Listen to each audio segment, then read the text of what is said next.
Hi guys, welcome back to WD18, the Watford fan channel. Welcome back to a very special video. Delighted to say we're joined by none other than former Watford captain, USA international and all-round Watford legend, Jay DeMerit. Absolute pleasure to have you on, Jay. How you doing? Always a pleasure. I'm doing very well. Yourself? Yeah, good, thank you. We've also got Sam today to be talking to Jay just about everything Watford, really. What he's up to nowadays, his Watford career. And we've also got a Q&A with you guys sending in questions. What have you been up to recently? Obviously, with lockdown in Vancouver, you've been keeping yourself busy? We have. I mean, I don't just put this thing behind me, but it says Rise and Shine behind me. And Rise and Shine was famously a Kickstarter project that a lot of Watford fans helped donate to turn my story into a documentary film back in 2011 after the World Cup. And that story and that kind of whole empowerment for me that, you know, people donated $250,000 to pay for the FIFA footage and the Premier League footage to tell the story. And, you know, that for me, that was kind of this moment towards the end of my career where I started to think about the purpose of what I'm supposed to do after. And, you know, Rise and Shine is kind of me now. We have a charity. We have a youth program called Rise and Shine. And then I do speaking engagements for teams and for schools and all that kind of stuff. So Rise and Shine is basically what takes up most of my time. I'm actually creating a digital program right now that's in conjunction with EA Sports, you know, the people that make the game of FIFA. So we're looking at, through the Rise and Shine program, to gamify learning for teenagers that they can learn stuff about other people and then earn like a new pair of vapors for the season or something like that, you know. So it's like learning digitally, but doing it in a worldwide level and on a mentorship program that's kind of much bigger than the individual. And that's kind of what Rise and Shine is. So that's the majority of my time. I have a 4-year-old son who's taking up a lot of my time, trying to teach him how to use his left. Have you been doing any homeschooling? Oh, you know, I just tell him I never learned how to use mine. So, you know, you just got to start now. What was your, Jay, what was your best subject at school in terms of like helping your son out and that kind of thing?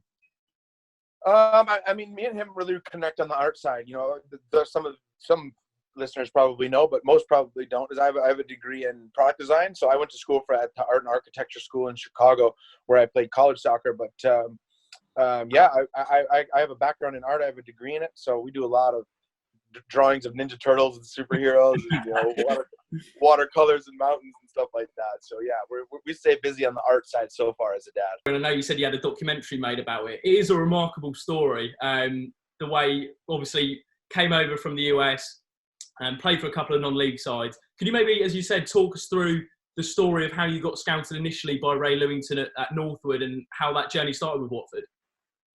Yeah, so I was a 23-year-old undrafted American, basically. So I missed out on the leagues here in the States and decided, a friend of mine at the time was moving back to live with his mom in Wembley.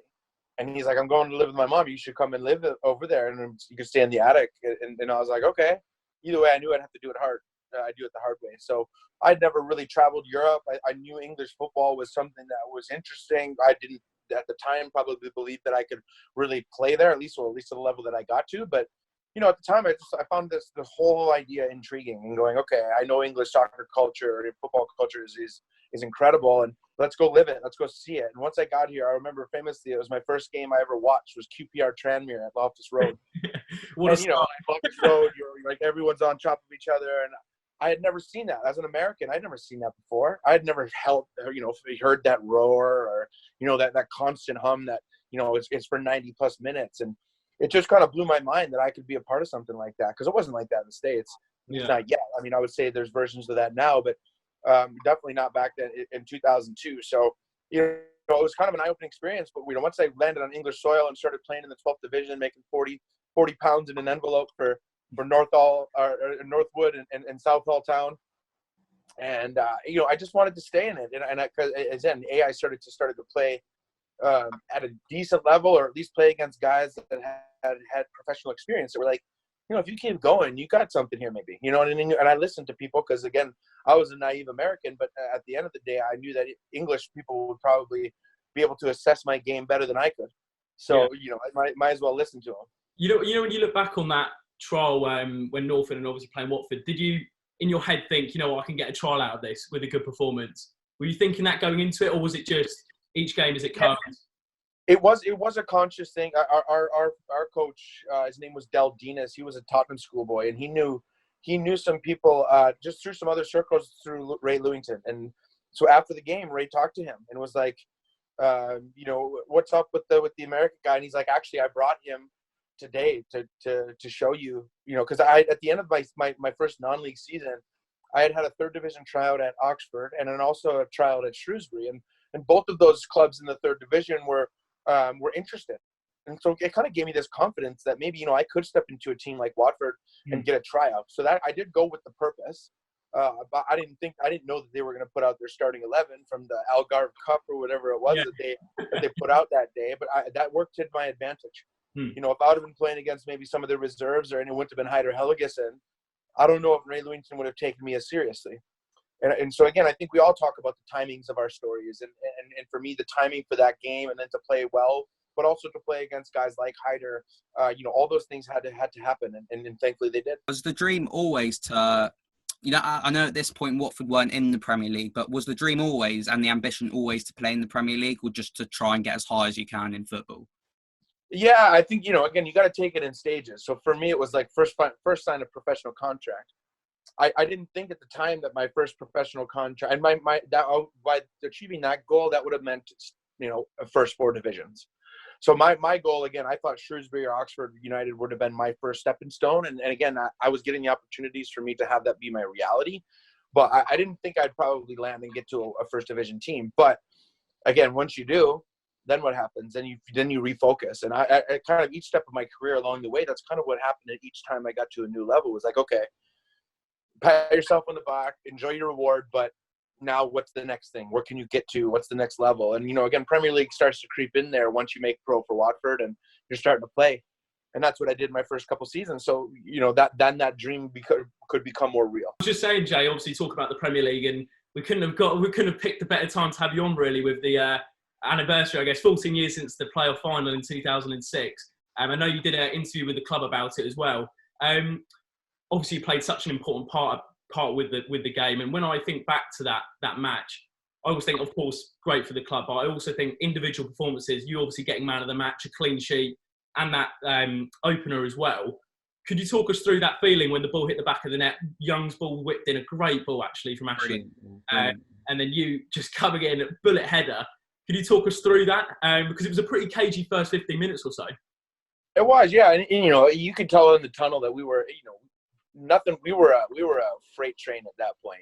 Nothing was really going to stop us. But again, when you get in those moments, everyone was doing their part. You know what I mean? And everyone does their part in that moment. Again, I look at Rob Hulse, who's cheating to the first post, because that's generally my run. That would have been my run.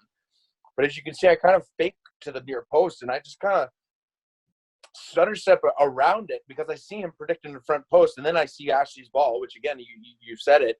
His delivery is world class, and that I see that coming in, and then you got Malky, the big body in there wrestling with Geiger, who's the other big body in there, but he sees it and totally blocks him off, so I can kind of create a lane for myself, and there it was just about trying to match the speed of that ball. Again, it's funny when when people have these kind of big moments of shock, being in like scoring a goal in front of 75,000. Like, I remember the thud of my head and like the ball meeting it, and then I don't remember anything until I'm at the kind of the top of the 18-yard box, and Marlon King has my face in like in his hands. Yeah, and that's that time of thud to space with my hands, or his hands. I don't really remember. Yeah. It was just kind of like this blackout moment. I remember the roar, and that's it. I don't remember what I did. Obviously, I had a really shit celebration, but so I hadn't really planned on that. But at the end of the day, I think we make the most out of those opportunities. And again, my opportunity was Rob Hulse is going near post. Let me wrap around the back, see what happens. Also, the feeling of scoring against such a big team such as Leeds. Obviously, at that point, they'd not been in the Premier League for a few years. Still not there now, just about. But the feeling of scoring in front of those fans, who are desperate for Premier League, like the feeling must have been like unbelievable. Yeah, and it's kind of one of those things that you never really plan on until you're there, and I think the good thing about that team and that group essentially is that I didn't go to a place where I thought it was about me. I think sometimes the goal scorers can, I think that said a lot about the group. I think it said a lot about the group that AD Boothroyd not only assembled, but really made us believe that it really had nothing to do with the individual. It was this, and again, it totally showed in our performance. It showed in the way that each individual played, but also in our reactions to things and our ability to be 2-0 up and still keep cranking and push for another goal. And you know what I mean? Like, that kind of attitude means it's team first. And I think that team had a really special version of that team first mentality. I was going to say, Jay, just talking about AD Boothroyd, that game, I've always remembered Boothroyd. It was right as I was starting to support Watford. He was a very positive character. Obviously, he didn't really need pumping up for the game, but what was the pre-match team talk like? Was he trying to get you all worked up? Because I remember watching in the tunnel, watching it back, you guys are on your toes, you're shouting, and I remember Leeds are just standing there, almost looking a little bit intimidated. Called them statues, or yeah. And was he trying to calm you down for the occasion, or was it a case of, you know what, we need to pump these guys up beforehand? Well, I think at that point he just let us do our work. You know, all the noise that you hear, like Jordan Stewart to the back going, work time, and everyone's yelling, everyone's got their stuff, right? Like, and everyone had a prep. Malky's going around looking guys in the eye, making sure they're ready. Like, we were just a well-oiled machine, and nothing was going to stop us. And you could feel the energy in that tunnel. And again, I think when you're in those situations where everyone's got each other's back and you know it breeds a confidence. Again, it's not an arrogance, it's a confidence, and there's a difference between those two. And I think that we just had that. We had such a great amount of confidence, not in ourselves, because we had come off the 3-0 and the 0-0 just smashing of Crystal Palace. Again, we hadn't let in a goal yet. So from a defensive standpoint, we were feeling confident. We had played against those guys before. Again, we were prepared for those kind of players. Again, me and Malky were working really well together. He would wrestle with Rob Hall, so I'd cover him behind. I could close down the space quickly, or cover, all that kind of stuff. And he could lead me and tell me where to go. You know what I mean? This was our relationship, especially on the field. And I think all those pieces fit all across the board. And again, that was back to 80. Really assembling a great group. Yeah, and I think another thing I wanted to mention, Jay, was, and you touched on it, and those big characters in the dressing room at the time, I could think of obviously Gavin Marn, Marlon King, Malky, etc. And I think if you look at the season as a whole, obviously the team spirit in that game was phenomenal. But over the season, we were the underdogs going into it. No one expected us to get promoted.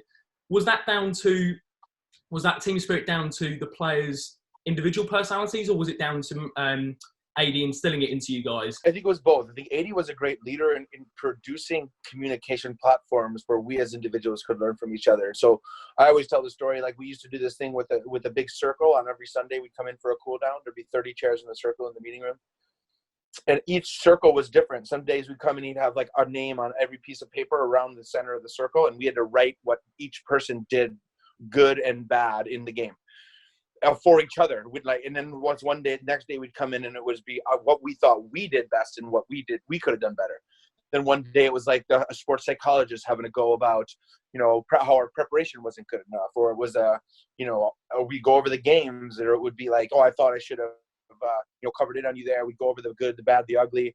Sometimes it'd get a bit heated. Sometimes it'd be positive. Sometimes, again, every time the circle was different.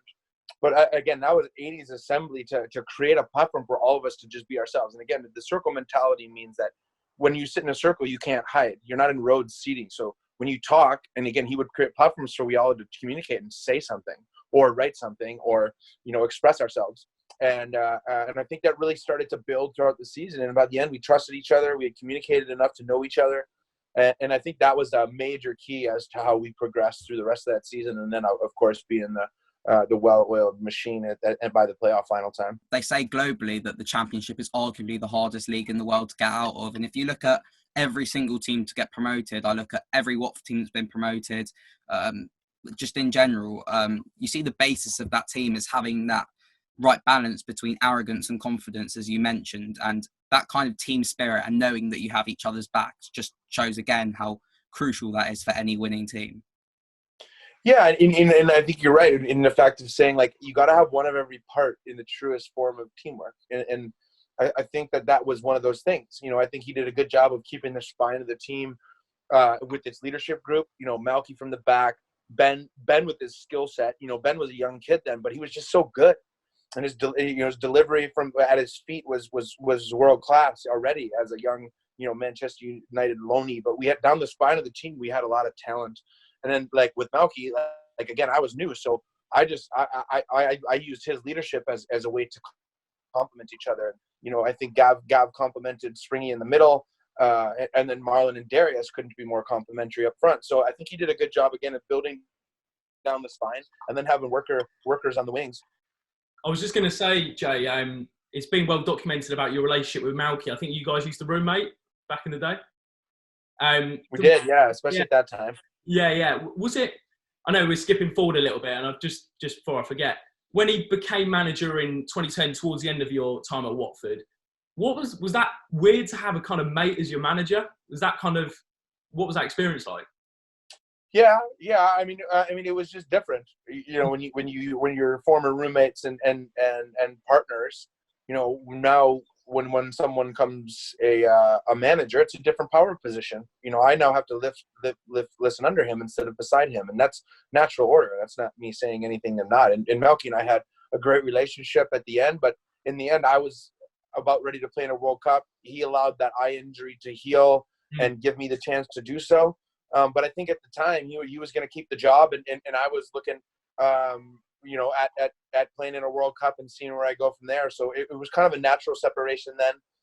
So thankfully, I think it kept our relationship where it was too. So sometimes it can get bad, sometimes it can get good, and I think for us to leave it at that was about the right time. And just speaking about Malky, and this is a question we'll get onto the Q&A, but a question that's been asked by a number of people is who was your favourite centre-back partner during your time at Watford from 04 to 10? Was it Malky due to that relationship, or was it someone else? It was. I would say if I had to choose one, it would be Malky. Again, I think for a lot of reasons, not only the success we had to show the complementary relationship we had on the field, but also just from learning the position, from a mentorship standpoint. Malky, by the way, that he was kind of used his communication skills to organize things, and he really kind of taught me about the position, and especially in skill sets that I didn't have yet. And so I think that relationship too also kind of makes him for sure the best one. The World Cup year in the Confederations Cup run in 2009 and 10, I played with on the American team with a guy named Aguchi Aniewu, who played for Newcastle for a little bit, and in Italy as well. And I would say he was the U.S. version of the best center half partner. We just go back a little bit, Jay. After that, obviously the great day in the playoff final. Obviously the club's on a massive high. 2006-07 season. Now I can actually remember you having a pretty good season actually. Obviously I think it was 8 clean sheets you guys in the back line managed to get, and it seemed like the injury to Marlon King was a big blow. Looking back on that season, is there any regrets? Maybe the way it turned out. Obviously we finished bottom, but was there any regrets you take from that season, or do you think we did the best we could? I mean, I do think we did the best we could. The ownership group wasn't looking at trying to spend because of the mistakes that they made in the 2000 season. There wasn't much money to buy new players to try to get us out. 80s. Again, you got to take chances with low budget, and some of the chances, again, to score goals after Marlon got, injured didn't come to fruition. And again, and if you can't score in the Premier League, you can't stay in it. It's impossible. And those pieces just were, and I think what we also lost in that first dip of form, I think again, if we would have got off on the right foot, with Marlon, would have stayed healthy, then it becomes something else, but we hadn't won away, and then it gets on you, and then then it's 10 in a row, and then it's like, oh shit, you get kind of in that dig your own hole kind of mess. And I think losing Marlon, he was also one of our emotional cheerleaders. You know what I mean? He was the yin to the yang, and a lot of this kind of the fiery thorns that we need on our team. And I think Marlon provided that too in the locker room. He provided an edge to the Watford team that got a little bit softer when he went on the sideline. Yeah, and just to add to that, Jay, could you sense in the change room that the morale dropped a little bit when you found out the news that Marlon was going to be out for 6 months or so? Did it really have that big impact, or was it you only really saw it when we were starting to play games and lacking firepower up front, really? I mean, you always hope that somebody was going to fill right in, but I think you hope that because you are playing at that level.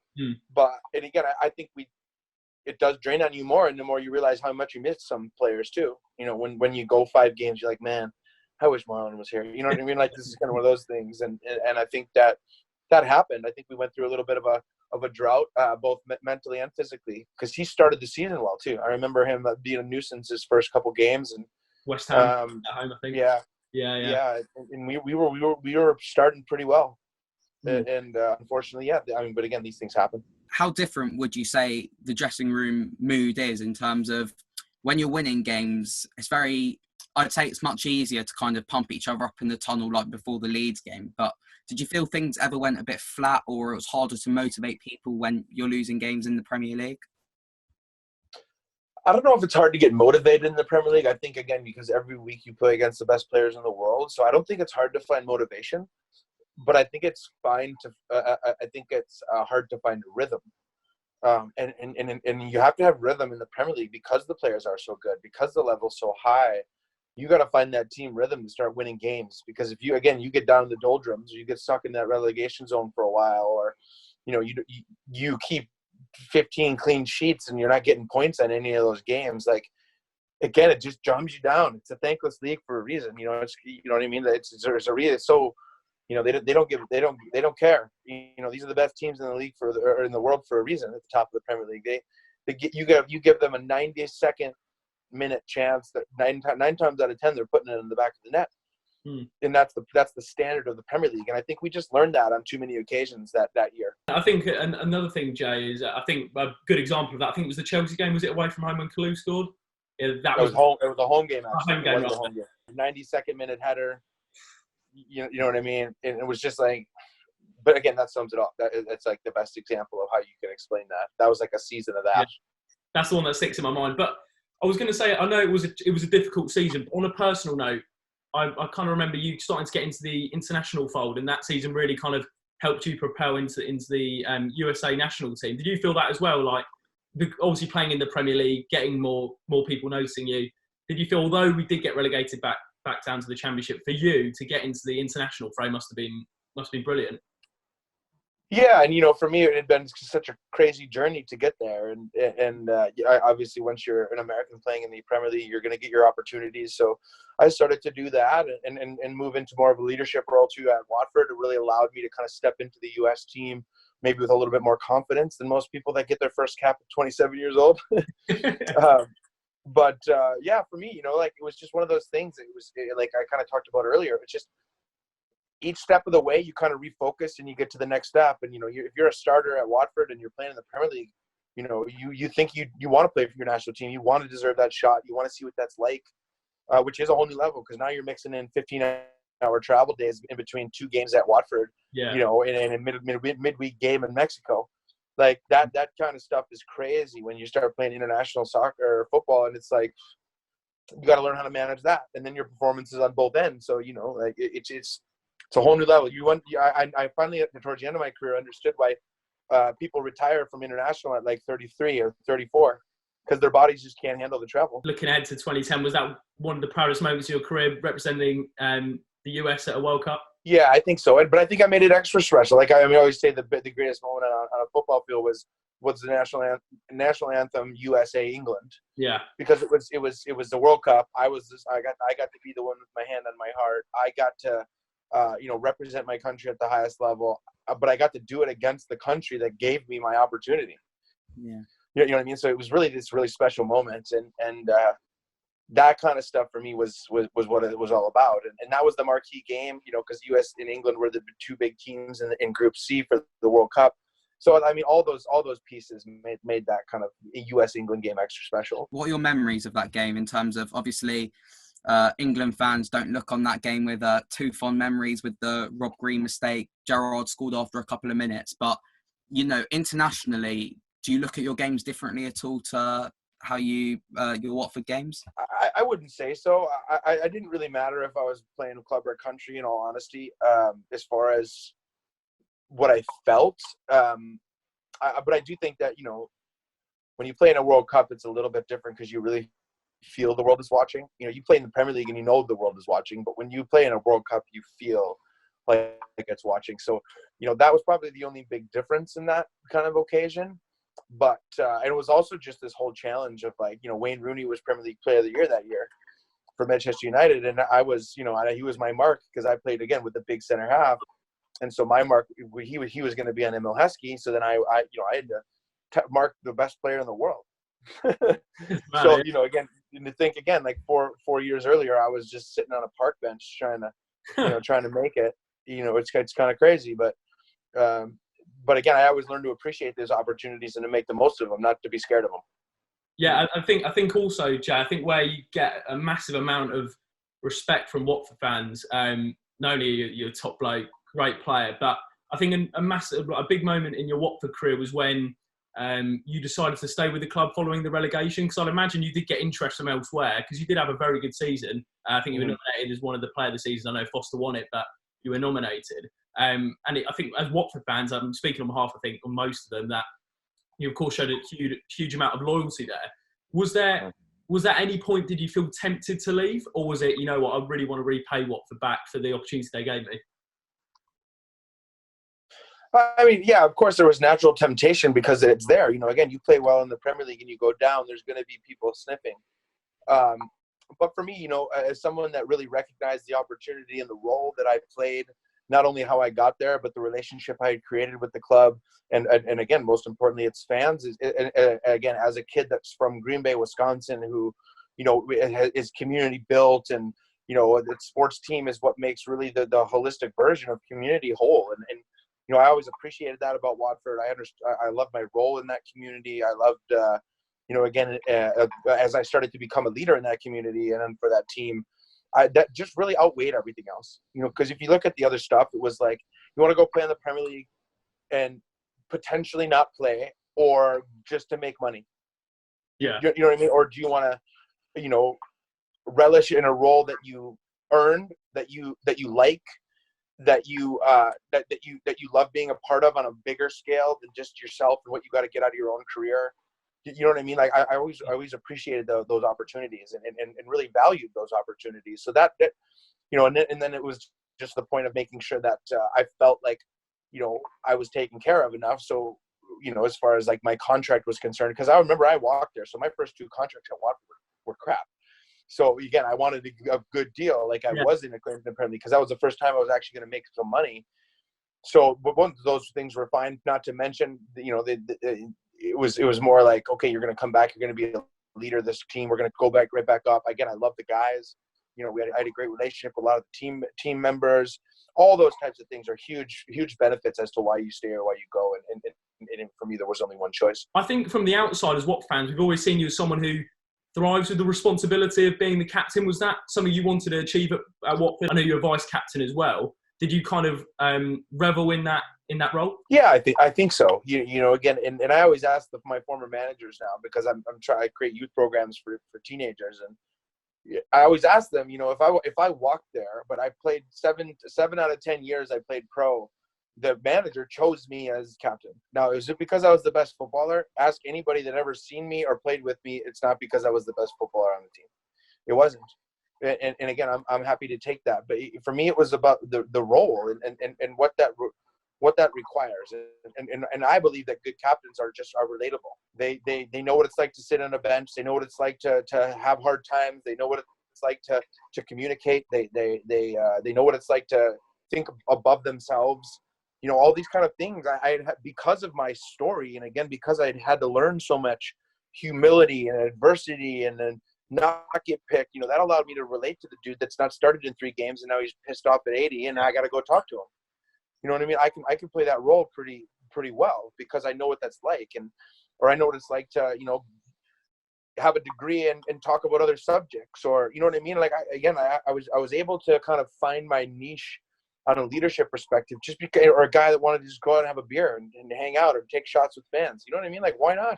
Yeah. That's relational. That's me. You guys appreciated me, and I know you're going to work for us, so I can go to work for you after the game and give some high fives and talk some shop and have some beers. You know what I mean? Like, yeah. I've always loved that about those relationships too. And I think we, I was able to play and wear a lot of those hats, and I believe that that's what a good captain's supposed to do. What was the story of the captaincy? Was it simply just getting called into the manager's office and it was like, you captain, or did you kind of sense that it was coming? I'd been vice captain a couple times. Again, I got to captain the team in the Premier League, so that was amazing. But Gav, I loved and respected Gav. I wasn't trying to push anybody out.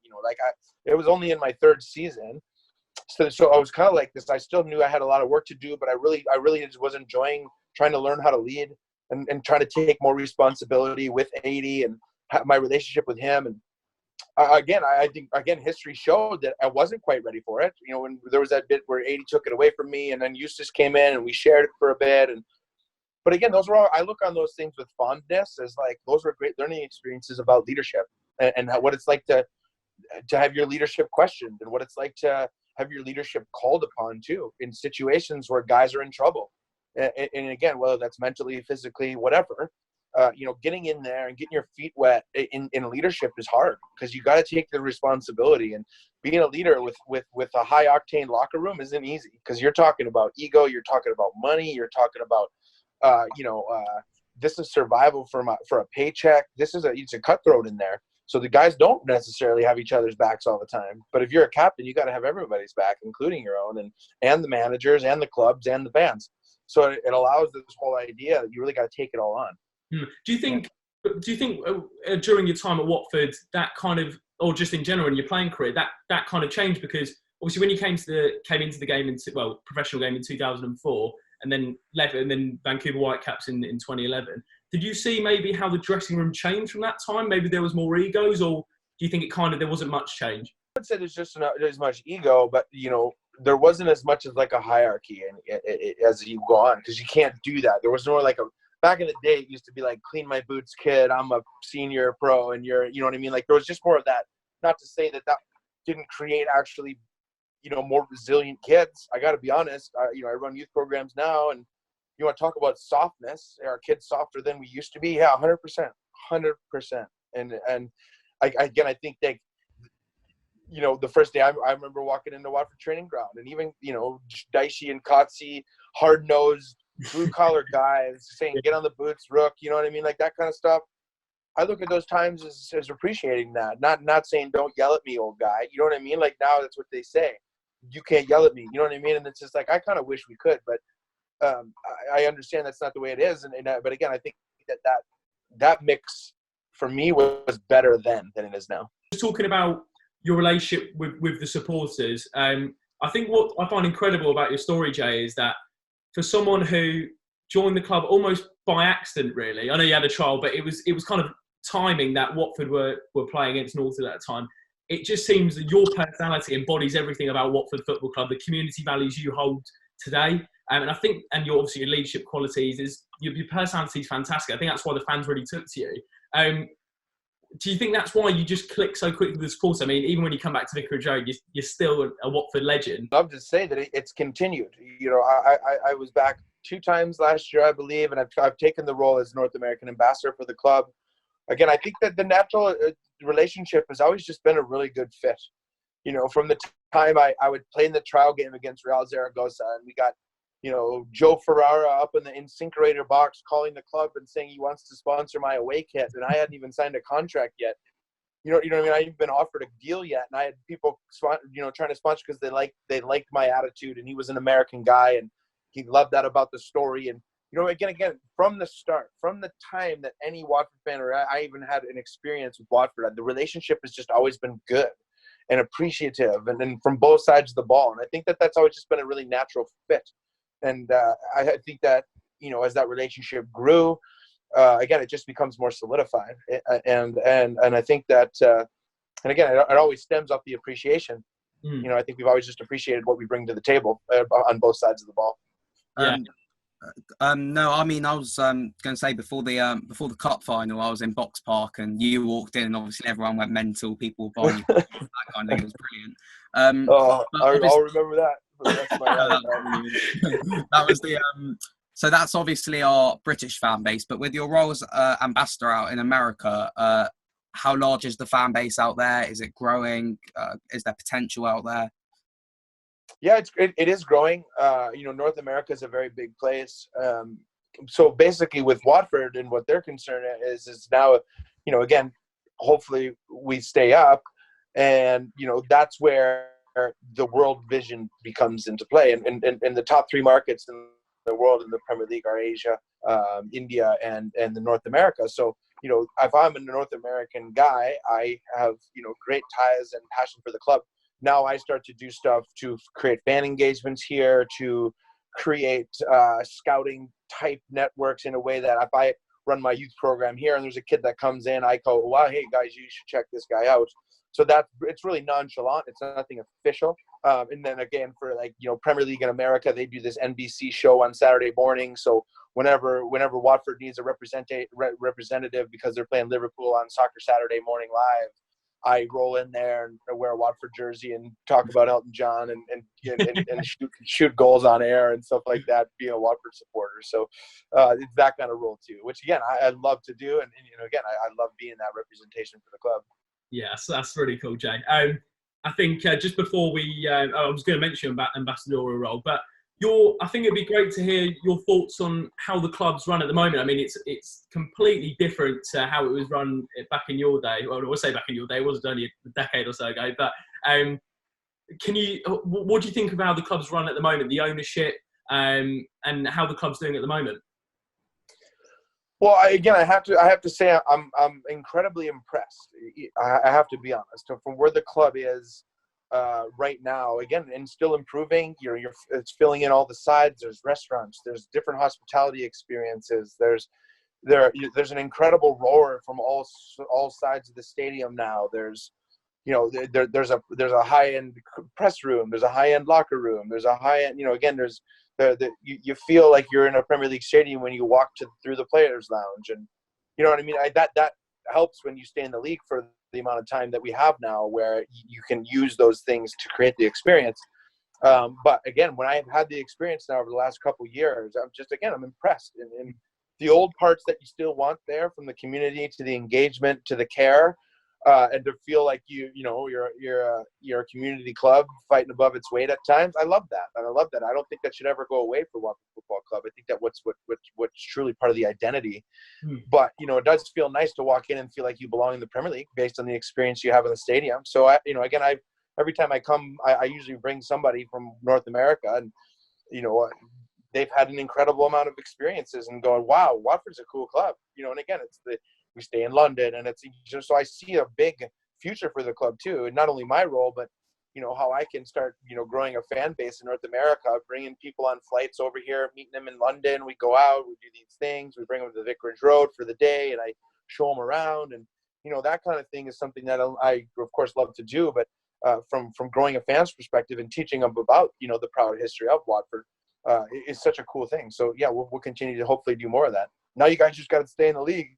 Let's go. I mean, to be fair, Joe, we've had a few messages saying we need you at centre back. If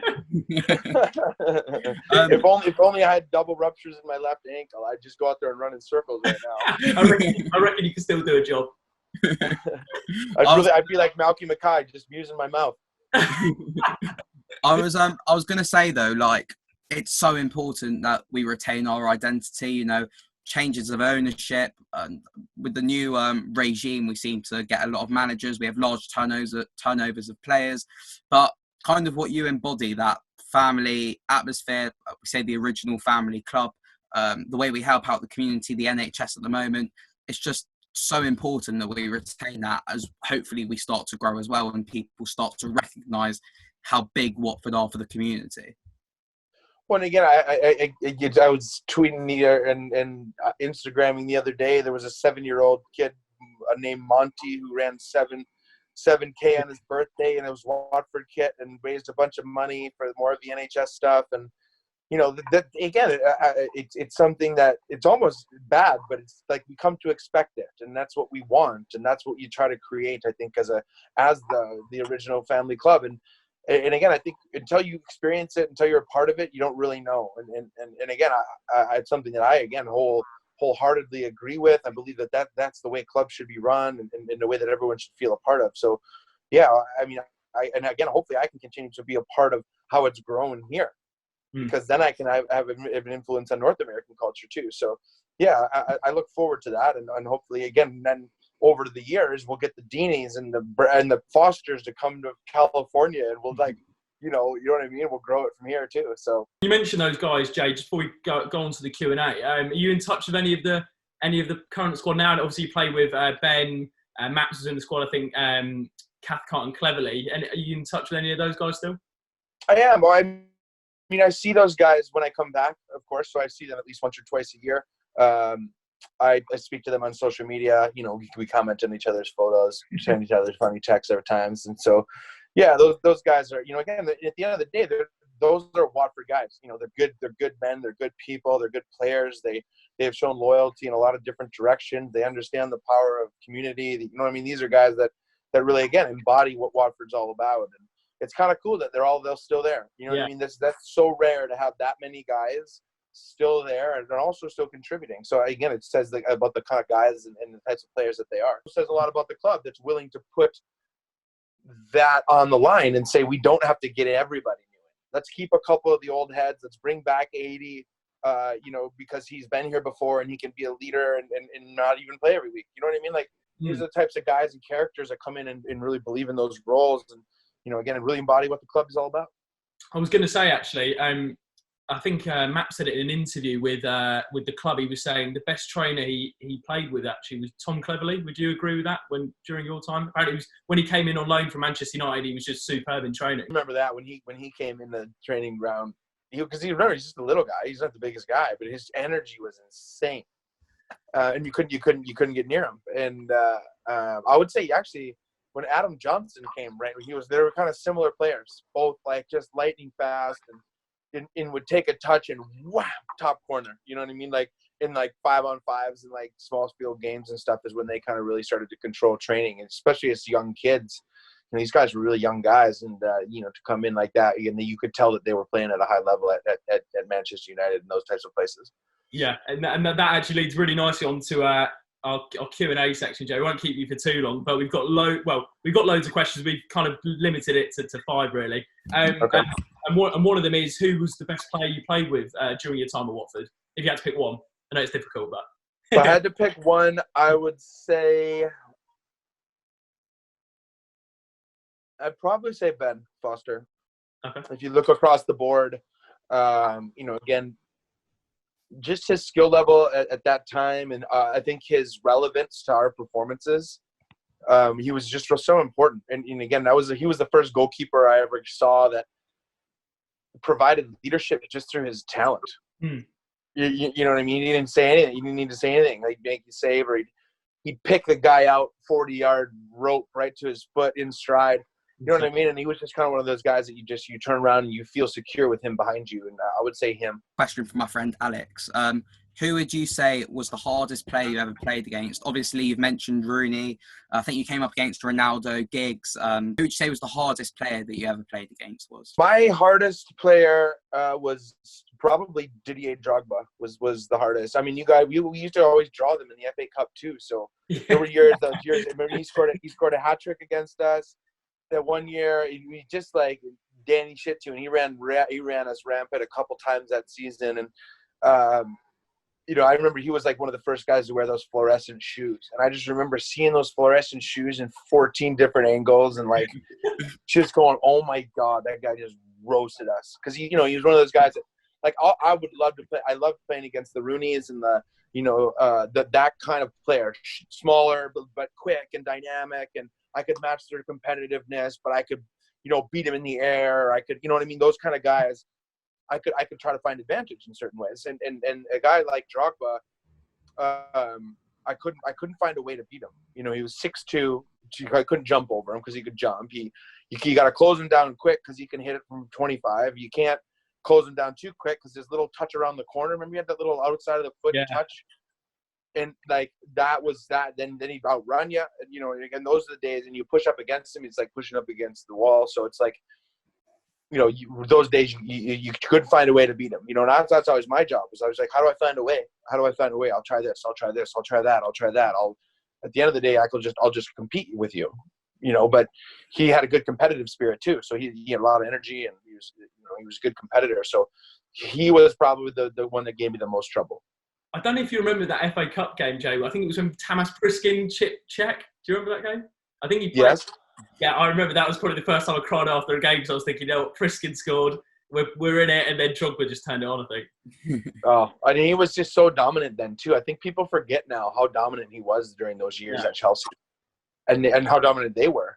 But I mean, he was just so dynamic. And again, like you play against Ronaldo or you play against those players, which we did, but they move around. They weren't your true like up against you forward like a Drogba was, like a 9. And again, I would play against those guys. So like on paper, I could say that they were amazing, but I didn't play up against them the whole time like Drogba did against Drogba.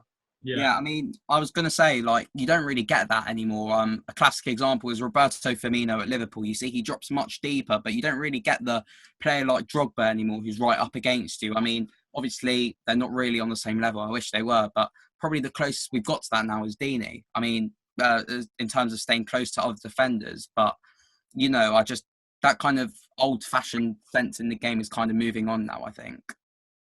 Yeah, I think so. I think there'll always be a place for it. Again, I don't know if that's it is considered ugly football, but certainly. I do find the need for that at times, because there are times, again, as long as you're not one dimensional, and be the hoof before like the Watford team of 2009. you know what I mean? But with that pitch as well. yeah, exactly. But I think that. Finding that mix is what most teams are still going to do. I think it's a dying position, but I don't think it's dead yet. Got one from Ryan Durham who says, which player had the biggest impact on you as a person and as a footballer? Malky, I think would be right up there with probably 80 that first season. I think he really helped. Malky, well, I would say both those guys in that season. This was just my second year, and I had a lot of learning to do. And those two guys, I really attribute that year of learning to. Because Malky in my position, but 80 in my self-confidence to make me believe that I should be there. Yeah. You know what I mean? And give me the confidence and starting me as a 24-year-old walk there. You know what I mean? Like it was, those guys stuck with me. They gave me the confidence that was necessary to roll and go into the player that I was and I became. And again, you need those people in your story. You do. You need those people that believe in you or that will help you and take it upon themselves to help you or put their arm around you and be like, yo, how you feeling? You know what I mean? And that's what 80 was a master at. He, especially in that first year, was just really getting into guys and finding out what we wanted and what we liked and how we were feeling and, challenging us and making us believe in ourselves and stuff like that. And I think 80 on that level was right up there as well. We've got another question in from Zach as well, Jay, who says more of a bit of a cultural kind of question, which is, what was it like being an American living in England? I loved it. And again, I think when you're a professional footballer, no matter where you're from, living in England and London is amazing. Yeah. But for me, it was just this kind of, when you walk there, I think England taught me the culture of the game. I didn't learn football culture in America.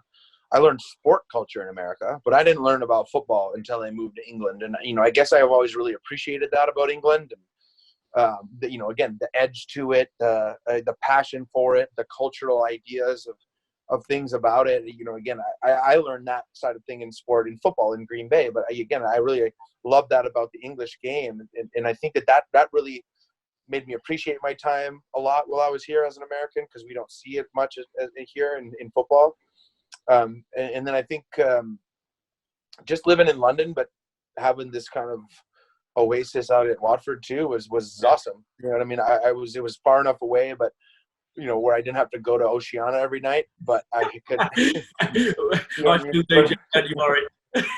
Yeah, well, and again, I'm not really a guy that wants to live in a big 3-bedroom out in Watford by myself. You know what I mean? Yeah. Like, I give me a small Camden apartment and walking distance to Camden Lock. I'm good, man. You know what I mean? Like that, and that was kind of my personality. And I think again, that relationship just always seemed to fit. I mean, on that note, with the exception of football and training, that kind of thing, because footballers do have a lot of spare time in the afternoons, etc. What kind of thing did you do? Did you explore London, Watford area, just in general? What did you do in that spare Yeah, time? I did a lot of like the cultural things I did. Again, I had an art background, so I had like a season's pass at Tate. I would go, new exhibitions. I would knew some artists, so I'd be like going to art shows or music shows. I had some friends that were kind of in the hip hop scene, so I would go to some of their shows at like Jazz Refreshed and like some of these other cool events. And I'm always someone that really had a lot of interest outside of the game. Again, for a couple of the years I was dating this girl who was a fashion designer, so I got into kind of some of the fashion side of life down in London. And again, I really love the cultural side of London itself. It's the center of the world, so Yeah. you can get up to a lot of really cool things in London. And I think again that's what always kept me there instead of moving out to Watford itself. How was it making that documentary you touched upon earlier, saying you had $250,000 raised to produce it and being a part of it? What was that experience like? Because obviously I don't think many footballers will get the opportunity to make a documentary about their story. Obviously you've got a fantastic story to talk about, but what was that like? Did you really kind of enjoy that side outside of football? Well, thankfully at that time, I didn't really have much to do with it. I just had to agree that it could happen. So, again, this was when they started to film it, they hired a guy on Craigslist to go to the World Cup to film it. So I'm in the prime of my career, not focusing on the film itself, but I had to set up the interviews with the coaches and the interviews with the former players and my teammates and stuff, and kind of that kind of thing. So I didn't have too much of like the responsibility of it, and I think that eased a lot of the pressure of it for me. Like for me, it was just, it's fun to tell your story, and again, as someone that appreciates their story and how crazy it is, again, I didn't really think much of it until it actually worked, and $250,000 was donated on its behalf to turn it into something. And that's when it really started to hit me as an empowerment of like, holy cow, like people I don't even know are giving the story thousands of dollars. Like, it's not like it was like a £5 donation. Like, yeah, of course there was £5 donations, but there were people giving thousands of dollars and people taking upon themselves to do a fundraiser at their school or watch it, because you could do raw copy screening. So we could give it to anybody and they could do a screening and a donation thing. So that happened all over the world. And again, it kind of made me not only just appreciate my own story, but appreciate people that appreciate stories and what that means. So that's kind of where as it happened, it kind of really empowered me. And I was like, I got to go out and tell it in as many ways that I can, and, create youth programs from behind it and believe that story can happen, because it is. The Rise and Shine is a life story. It's not a soccer story. So it's just, soccer was my story, not yours. And, Rise and Shine is a broad case of when you believe in yourself, when you respect the people and your spaces around you, when you work hard, you get out of bed every day for your purpose, or you try to find your purpose, and then, throughout that work, things are going to happen. And then if you got positivity throughout those things, and you take on adversity and you get through it and you get better, good things are going to happen, including maybe even playing in a World Cup, or all these kind of things that people think are crazy aren't that crazy. It's just the process that it takes to get there and the belief system that's required. And I think that just is truly what Rise and Shine is. So now I'm the vehicle of that. So we can do it in as many ways as we can, including going on podcasts and talking about all of these amazing experiences I had with Watford. Yeah, we'll leave the details in the description below, Jay. And just finally, obviously I recommend everyone to go and give that a watch. Superb. It's got quite a wide question, so you can answer it any way you'd like to, but how would you reflect on your time at Watford if you maybe describe it in a sentence or two? It's difficult, but was there anything that sticks out for you during that time since you joined the club to when you left?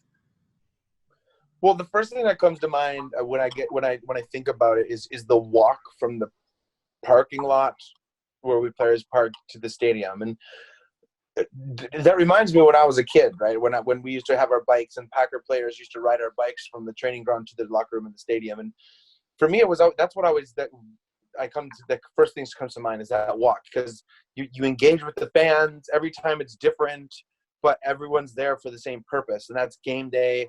That's like what it takes to all be in this together in the culture of English football. And that moment and those moments is what I think I cherish most about my time there. That connection, that calm before the storm. That every time that stadium's full, it's different. But that walk was something that I really cherished as part of the process. And again, I was able to kind of be a part of that and to create those traditions, not only in my own experience, but what that meant to walk into that stadium and be a part of, again, something that was bigger than me. I feel like that's something particularly we're all missing at the moment. You talk about from a player's perspective, going from the player's car park to the locker room, that kind of thing.